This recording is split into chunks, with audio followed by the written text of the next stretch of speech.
bersama saya Nabila Gyarifilza. Hari ini peliputan mengenai kesadaran demokrasi. Warga negara demokrasi adalah warga negara yang memiliki perilaku hidup yang baik dalam kehidupan pribadi maupun kenegaraan dengan memegang nilai-nilai demokrasi. Mengutip buku sebuah perakar pada karakter, sifat demokratis adalah sifat yang terbuka, sportif, damai, tidak memaksakan pendapat, tanggung jawab, dan tidak melanggar hak orang lain.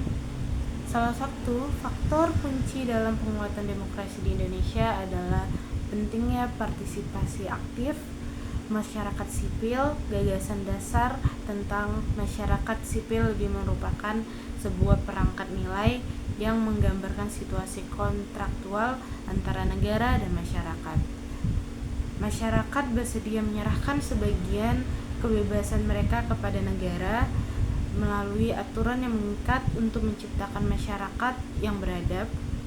Prof. Dr. Jimli Asyidiki SH dalam buku Konstitusi dan Konstitusionalisme Indonesia menjelaskan sifat demokrasi adalah dianut dan dipraktikannya prinsip demokrasi atau kedaulatan rakyat yang menjamin peran serta masyarakat dalam proses pengambilan keputusan negara, sehingga setiap peraturan perundang-undangan yang ditetapkan dan ditegakkan mencerminkan perasaan keadilan yang hidup di tengah masyarakat.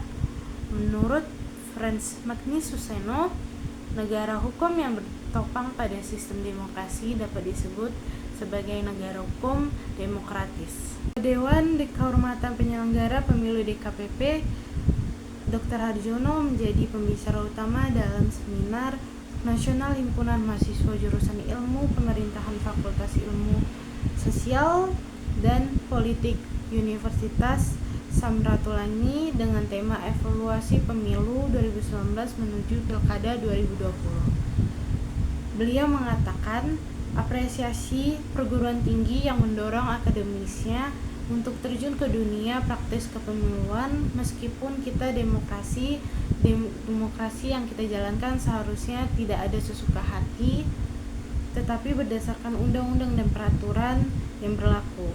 Ngomong-ngomong soal kesadaran demokrasi pada zaman ini, generasi Z juga dikenal sebagai digital native, adalah sekelompok orang yang tumbuh dan berkembang di era teknologi modern. Meskipun mereka terhubung dengan dunia melalui media sosial, mereka terkadang dianggap belum dewasa secara politik. Menjelang pemilu tahun 2024, penting untuk memahami peran Gen Z dalam mempertahankan demokrasi.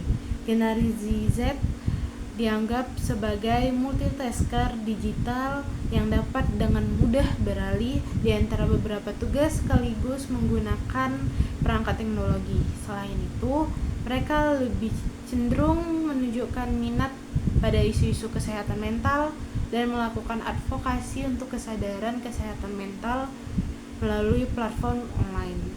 Kemampuan mereka menyaring informasi secara praktis, kritis juga patut diperhatikan, menunjukkan bahwa meskipun terhubung secara digital, mereka memiliki kemampuan evaluasi yang sangat baik.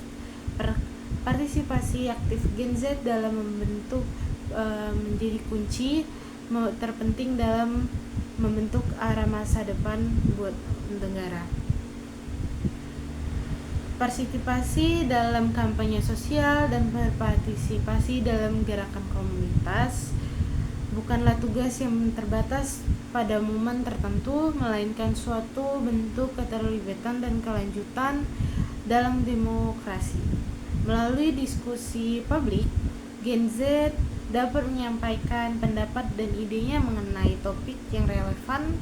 Diskusi ini tidak hanya menjadi kesempatan untuk mengutarakan pendapat, namun juga kesempatan untuk mendengarkan orang lain, memperdalam pemahaman, dan mencari solusi bersama.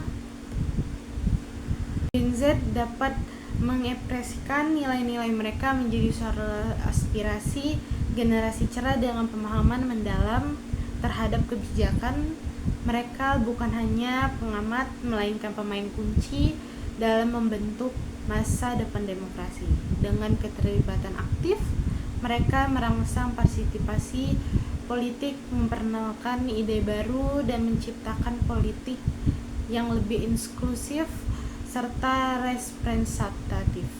Melalui kesadaran, pemahaman, tindakan, generasi Z memiliki potensi besar sebagai pionir perubahan dan pemimpin masa depan demokrasi.